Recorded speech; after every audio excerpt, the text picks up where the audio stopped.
Hello friends, welcome back to hyper Rocky channel. నిన్న match చూసాక నిద్ర పెట్టని వాళ్ళు ఎంతమంది? రాయ్పూర్లో జరిగింది మ్యాచ్ కాదు, టీమిండియా ఫ్యాన్స్కి ఒక పీడకల. 358 రన్స్ కొట్టాం. కోహ్లీ, రుతురాజ్ దెబ్బకి సౌత్ ఆఫ్రికా బౌలర్లు వణికిపోయారు. 90% మ్యాచ్ మన చేతుల్లోనే ఉంది. కానీ సీన్ కట్ చేస్తే మన బౌలర్లు మ్యాచ్ని ప్రత్యర్థినికి గిఫ్ట్గా ఇచ్చేశారు. అసలు మన టీం చేసిన తప్పులేంటి? గెలవాల్సిన మ్యాచ్ని ఓడగొట్టిన ఆ విలన్ ఎవరు? ఫుల్ డీటెయిల్స్ ఈ వీడియోలో చూసేద్దాం. Let's start.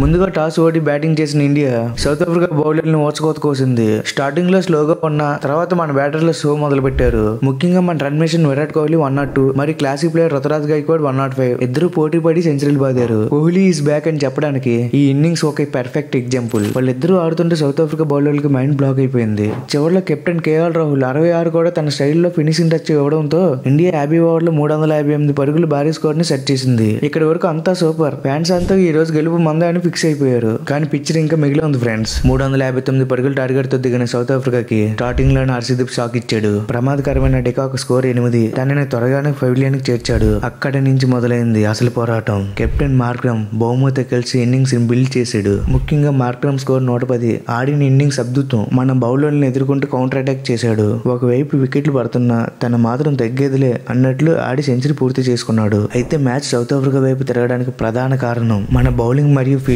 వైఫల్యం. గ్రౌండ్ లో ఉన్న డ్యూ ఫ్యాక్టరీ వల్ల బాల్ గ్రిప్ దొరక్క బౌలర్లు ఇబ్బంది పడ్డారు. కానీ దాన్ని సాకుగా చెప్పలేము. ముఖ్యంగా హర్షిత్ రాణా ఒక వికెట్ తీసి 70, ప్రసిద్ధ్ కృష్ణ 2 వికెట్లు తీసి 85 ధారాళంగా పరుగులు ఇచ్చేశారు. ఒక ఎండ్ లో హర్షదీప్ సింగ్ టైట్ గా వేస్తున్నా మరో ఎండ్ లో హర్షిత్ రాణా ప్రెజర్ ను మెయింటైన్ చేయలేకపోయాడు. దానికి తోడు చెత్త ఫీల్డింగ్. కీలక సమయంలో క్యాచెస్ డ్రాప్ చేయడం టీమిండియా కొంప ముంచింది. మధ్యలో వచ్చిన ఏబీ డబ్ల్యూడ్ బ్రేవిస్ 54 సిక్సర్లతో విడిసిపడి మ్యాచ్ ని ఫినిష్ చేశాడు. ఆఖరి ఓవర్ లో ప్రసిద్ధ్ కృష్ణ బౌలింగ్ లో కార్బన్ బోష్ 4 కొట్టి విజిలాంచడం పూర్తి చేశాడు. సో ఫైనల్ గా 358 రన్స్ కొట్టిన బౌలింగ్ లోపాలతో ఇండియా ఈ మ్యాచ్ ని చేజార్చుకుంది. దీంతో సిరీస్ 1-1 తో లెవెల్ అయింది. ఇప్పుడు అందరి చూపు డిసెంబర్ 6న జరగబోయే ఆఖరి మ్యాచ్ పైన.